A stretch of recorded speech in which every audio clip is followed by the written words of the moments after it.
All right, we're here at the 2019 International UFO Conference again. We are here with Tui Snider. Tui Snider is an author, photographer, singer-songwriter, and today, or over the weekend, she was here. We have this for the viewers that can see on the video.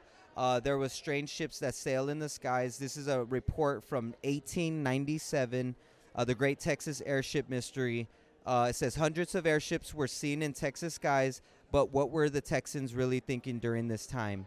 So back then, thinking 1897, you have to think how long ago that was. A plane or anything of like that sort of sighting, they probably wouldn't have known what it was at the time. It says, Tui Snider scoured the newspapers from that time period to reveal the many different theories and reactions people had to the mysterious UFOs they saw. Along the way, she made surprising discoveries.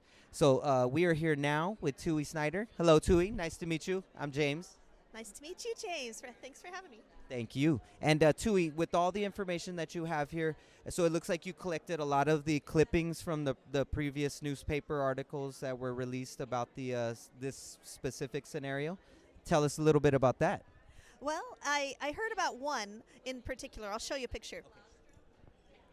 So this is a photo Tui's showing us right here. This is Aura. Mm-hmm. Yeah, Aurora, Texas. This is a space alien grave.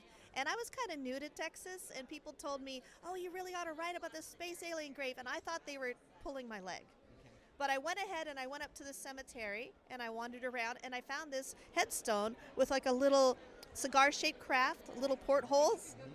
And I'm glad I took the picture. This was 2012 because someone stole it shortly after. So that's not there anymore. This rock is gone?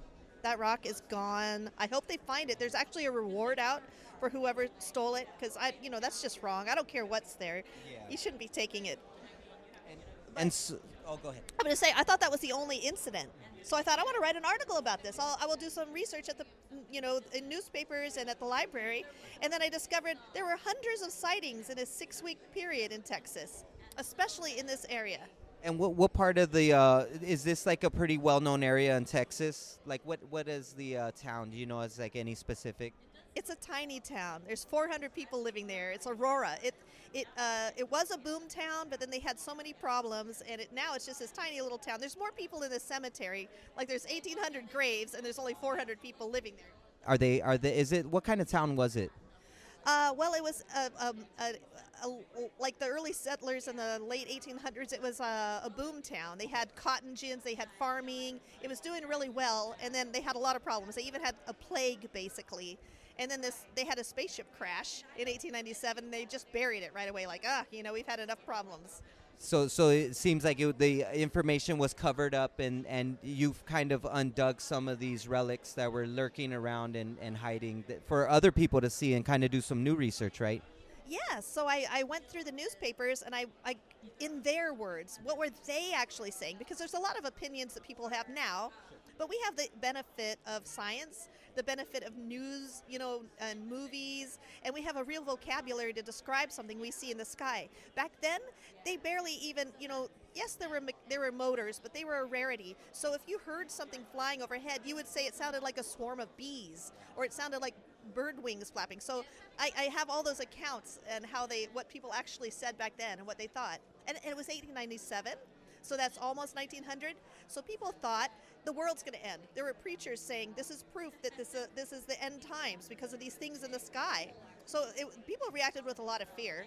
That's very interesting. I also do see you have a book here. Now, what is it? Because I do see that it shows that you're a writer, photographer. What's your book here that you have? This is the first book I wrote. It's a travel guide to offbeat and overlooked places. So fun places. It includes a chapter on the Aurora space grave. And then I just kept researching that. But this book actually here, this is my most popular book. Okay. It's a field guide to what cemetery symbols mean, because we have forgotten the meaning behind them now. So we see, because of Hollywood, we'll see a star, and we instantly think, oh, pentagram, oh, witchcraft, but that's not it at all. And so I kind of wanted to have people to understand what our ancestors were really meant. That's very cool. It's a lot of fun. Is this available for purchase online, or how can the listeners and the viewers get a hold of your books that you have put out? Oh, if they go to Amazon, all my books are on there under Tui Snider. Don't put a Y in it. And or they can go to my website, tuisnider.com. But all my books are available on Amazon. That's very cool. Well, thank you so much for your time, Tui. It was a pleasure.